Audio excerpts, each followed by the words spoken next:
Hello mga day, mayang adlaw. For today's video, magluto ta karon og steamed chiffon cake. Una ato lang sa dining trapuhan og limpyo nga tilang ato ang mga mixing bowl. Dapat i-sure ninyo nga dry gyud ang inyong gigamit nga mixing bowl. Dapat walay oil or liquid ang inyong mixing bowl para dali ra mo stiff-fix ang inyong merang. Ning gamit lang day ko diri ang mga day og 6 pieces nga large egg. Ing ani day akong pamaagi sa pagseparate sa to ang egg whites og egg yolk. Dapat day mga day mag-anda pud mo isa ka bowl para diha ninyo buakon ang inyong itlog. Kay kintahay kung makabuak mong daot nga itlog, dili dayon siya mahalo dito sa good nga egg white. Ingon ana lang kung pamaagi mga day para di pud ma-damage ang uban. Og dapat day mga day walay halong egg yolks ang inyong egg whites kay sensitive kayo sa paghimo og mirang. Kay human naman tag separate sa tong egg whites og egg yolk, proceed na pud ta sa paghimo ani ato ang chiffon butter. Nigamit lang day ko og 6 pieces nga egg yolks og 1/2 cup nga white sugar. Tapos nagbutang pud ko diri og 1/2 cup nga oil og 1/2 cup nga water. Dayon nagbutang day ko og pinch of salt. Dayon i-mix na nato kadali para matunaw ang asukar. Kung gusto pa mo mulami ang lasa sa inyong chiffon, pwede ra pud nyo ilisag iba pang inyong tubig. Nigamit ko diri 2 cups nga all-purpose flour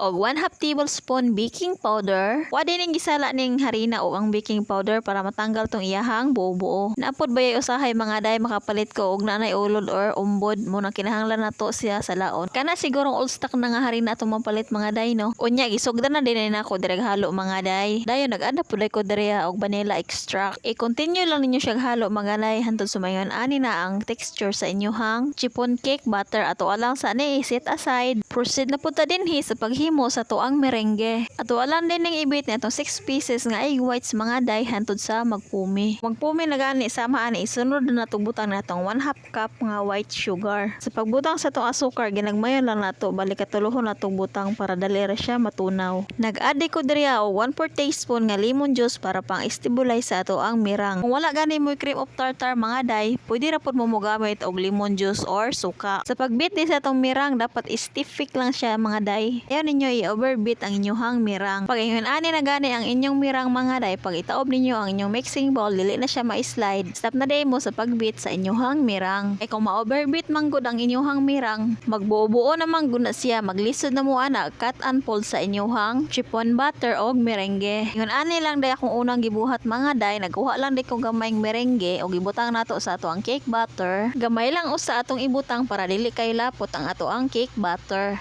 Sa pag-cut and fold ani mga day, hinaynayon lang ninyo siyang script sa kilid og sa ilalom. Hinay-hinay lang sa pag-cut and fold aron dili mo maka-create og daghang bubbles. Kay kung inyo hamangong paspasan sa pag-cut and fold, maka-create mo nagdaghang hangin. Nya, inigkaluto na ana niya, magbangag-bangag na siya mga day. Pag ingon ani nagali ang color sa inyong chiffon butter, stop na mo sa pag-cut and fold para dili ma-overmix ang inyong chiffon cake. Iset aside lang sa nato ni atong chiffon butter. Nigamit ni ko diri og 8x3 nga round pan mga day. Kay nahotnan man kog parchment paper, nagdas lang di ko diri gaming harina para dali lang tanggalon nato ang ato ang chiffon cake. Ingon ani lang day ang sekreto mga day. Samtang prepare mo ani dapat nagpainit na mog tubig sa inyong steamer. Kung magbutang gani mog chiffon butter sa inyong pan, ayaw ninyo pun dapat ingon ani la siya kadaghan. Motubo pa man na siya inigluto ninyo. Ato alang day ning iplatin sa ibabaw para pantay siya na inig kaluto. Bago ninyo ni siya isalang, ayaw mo galimot og taktak bali tulo ka beses para matanggal tong excess nga air bubble sa ilalom. Pag steam gani ang inyong luton, ayaw jud mo galimot pagbutang og aluminum foil sa inyong pan para di matuluan og tubig ang inyong chiffon cake. Kay kung matuluan man guna siya, may tendency nga mobagsak ang inyong chiffon cake. Nakapabukal na day kog tubig sa tuang steamer. Ako lang sa ning giburihan og ipahungaw. Pakalmahon sa nato ang tubig sa tuang steamer bago nato isalang ang ato ang chiffon cake para dili mabigla sa temperature ang ato ang chiffon cake. Ako ana din gitak-ang og i-steam nato ni siya 1 hour. Another tips mga day, dapat ingon ani lang kahinay ang inyong kayo para fluffy og dili mabagsak ang inyong chiffon cake. Kay kung inyo mangong pakusgan ang inyong kayo, matuluan manggo nagtubig ang inyong chiffon cake, mao na siyang mabagsak. Kay kung inyo mangong pakusgan ang inyong kayo mga day, pag open ninyo umpok pa siya kaayo, pag mabugnaw na mabagsak na siya mugahi. After 1 hour ako lang gi-check ato ang chiffon cake. To alam na i-check kung luto na ba, ning gamit lang ko diri og toothpick. Ako lang na siyang gitusok kay wala na may ni uban basa nga butter sa to ang toothpick, it means luto na na siya mga day. Ako lang na siyang giluto sa 1 hour. Ug ang sobra di ay nga chipon butter mga day, ako rin siyang gihimong chipon cupcake kay gamay naman lang ang ato ang butter. Sa sobra day mga day nakabuhat pa rin ko 6 pieces nga 3 ounce chipon cupcake. O di ba guwapa kayo og fluffy ang ato ang chipon cupcake. Sa pagbuhat day na ako ani sa una mga day, daghan pa kayo kong ingredient ka na usik mo nang wala jud ko ni surrender hantud sa nakamaon ako. O tanawan ninyo mga day, sa nabugnaw na siya, wag yun siya ni bagsak. Lahi ra jud kay ning natay mantiguhan mga day, kay dili na ta problema kung mag-birthday ang ato ang mga anak. Dili na ta makabayad og dako nya, makasib pa gyud ta nya. Dako pa jud nga kay atong mabuhat kay kita naman mismo ang magbuhat anak. Ingredient naman lang ang ato ang paliton. Unta namon nantiguhan sa akong video karon, daghan kin salamat sa inyohang pagtan-aw.